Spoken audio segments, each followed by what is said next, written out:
আসসালামু আলাইকুম গাইস, আজকে আবার আমি নতুন আরেকটা রেসিপি নিয়ে এলাম। আমার এই রেসিপিটার নাম হয়েছে সরষে দিয়ে ডিম ভাপা। যারা ডিম খাইতে পছন্দ করেন না তারা এই রেসিপিটা একবার ট্রাই করবার পারেন। আশা করি আপনাকে ভালো লাগবো। তো গাইস, আর বেশি কথা না কইয়ে মেন রেসিপিটা আরম্ভ করি।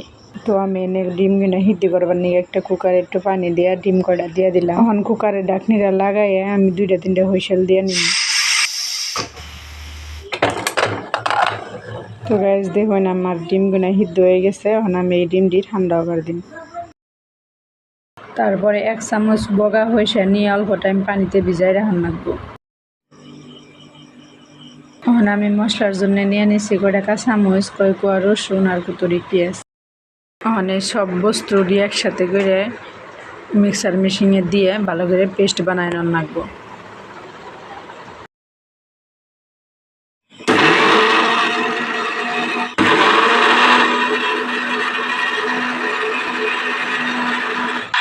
তো গাইস দেখুন আমি কি সুন্দর একটা পেস্ট বানায় নিচ্ছি।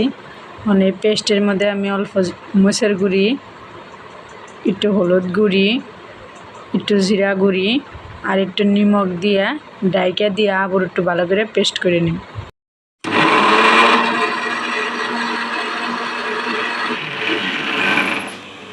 তো গাইস দেখুন আমি সমস্ত কিছু সুন্দরভাবে একটা পেস্ট বানায় নিচ্ছি।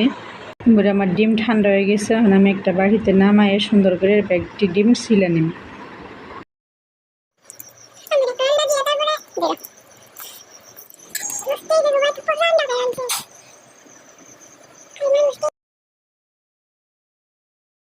তো গাইস আমি ডিমটি ভালো করে চুলাইয়ে ভালো করে ধুইয়ে মধ্যে কাইটে নিচ্ছি। এখন বাফে দেওয়ার জন্য এইরকম একটা টিফিন বাড়ি নাকবো। টিফিন বাড়িতে অল্প তেল দিয়ে আমি হাত দিয়ে ভালো করে ম্যাশ করে নিই।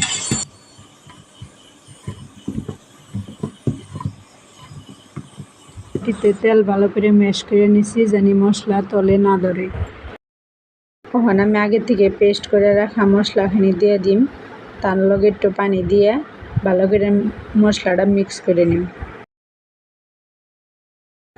তারপরে দিয়ে দেন লাগবো একটু বেশি করে তেল আর মশলাটা ভালো করে মিক্স করে নেন লাগবো। এখন ওই মশলার বাড়িতে একটা একটা করে ডিম দিয়ে দেন লাগবো।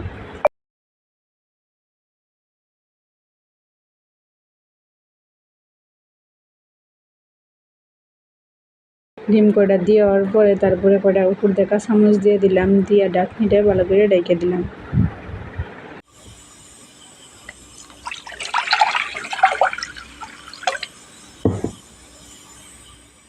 তারপরে গাইস করে রাখবো একটা হাঁড়িতে বা একটা কড়াইতে অল্প পানি দিয়ে পানিটা ভালো করে বলক করে রাখবো। তারপরে এই রকমের একটা স্ট্যান্ড দিয়ে উপরে টিফিন বাটিটা দিয়ে দেন রাখবো। তারপরে একটা ঢাকনিতে ঢাইকে দিয়ে 30-35 মিনিটের মতন এই গরম পানিতে এই ডিমটা ভালো করে ভাপাই নেন রাখবো। তো গাইস আমি 35 মিনিট পরে গ্যাসের চৌকাটা অফ করে দিচ্ছি। তারপরে আমি এই ডিম দিয়ে একটা প্লেটে সার্ভ করে নিচ্ছি। তো গাইস দেখুন দেখতে কত সুন্দর হয়েছে আর খাইতেও খুব টেস্টি। এই রেসিপিটা আপনারা বাড়িতে একবার হলেও ট্রাই করে দেখবেন। এই রেসিপিটা দেখতেও যত সুন্দর খাইতেও ততটা সুন্দর। তো তারপরে আর কি গাইস, প্লেটে গরম গরম ভাত নিন, লগে একটু নাগামরিচের আচার নিন, তারপরে প্লেটে ডিম নিয়ে লগে একটু গ্রেভি নিয়ে আচার দিয়ে হাত দিয়ে ভালো করে মাইখা গালে দিয়ে খাইয়া কোনো সেই স্বাদ। তো গাইস আজকের জন্য এই তৈরি। আশা করি আপনাকে ভিডিওটা ভালো লাগছে। যদি লাগছে তাহলে লাইক সাবস্ক্রাইব করে দিবেন।